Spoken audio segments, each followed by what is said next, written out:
தூய்மை பணியாளர்கள் விஷயத்தில் விடுதலை சிறுத்தைகள் கட்சி இரட்டை நிலைப்பாட்டை முன்வைக்கவில்லை. ஒரே நிலைப்பாடுதான்.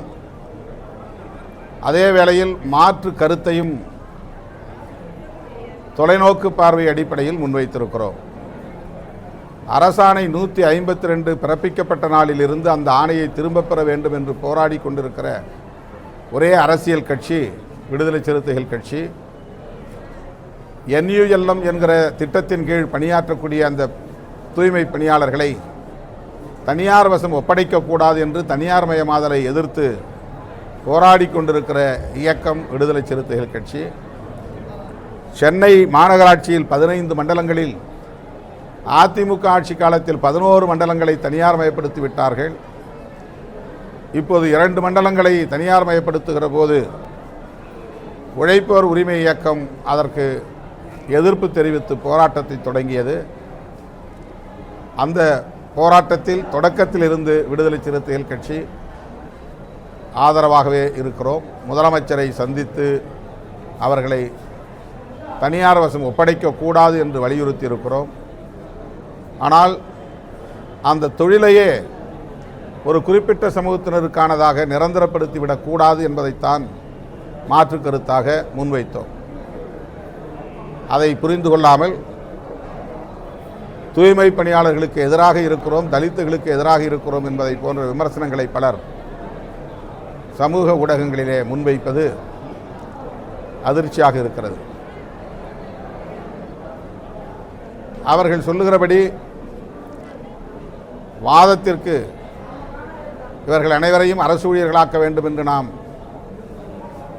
சொல்லுகிற அதே வேளையில் 10% EWS என்கிற இடஒதுக்கீட்டை இதில் நிரப்புவதற்கு அவர்கள் தயாராக இருக்கிறார்களா? அதேபோல 69 விழுக்காட்டையும் இந்த பணியில் நடைமுறைப்படுத்த வற்புறுத்துவார்களா என்ற கேள்வியும் எழுகிறது. ஒரு குறிப்பிட்ட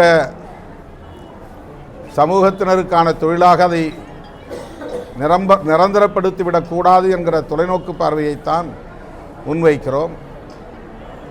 எந்திரமயமாக்குவதன் மூலம் அதனை மாற்றியமைக்க முடியும் என்று நம்புகிறோம். ஆகவே இவர்களை நிரந்தரப்படுத்துவது எவ்வளவு முக்கியமோ,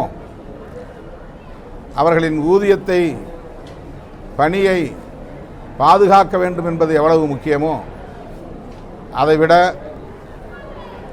ஒரு குறிப்பிட்ட சாதிக்கான தொழிலாக அதை நிரந்தரப்படுத்திவிடக்கூடாது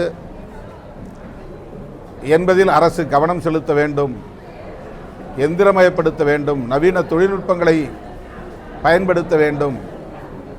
தொழில்நுட்பங்களை கற்றுக்கொண்டவர்கள் யாராக இருந்தாலும் அந்த பணியை செய்ய ஏதுவான சூழலை உருவாக்க வேண்டும் என்றுதான் இரண்டாவது கருத்தாக தொலைநோக்கு பார்வை அடிப்படையில் முன்வைக்கிறோம்.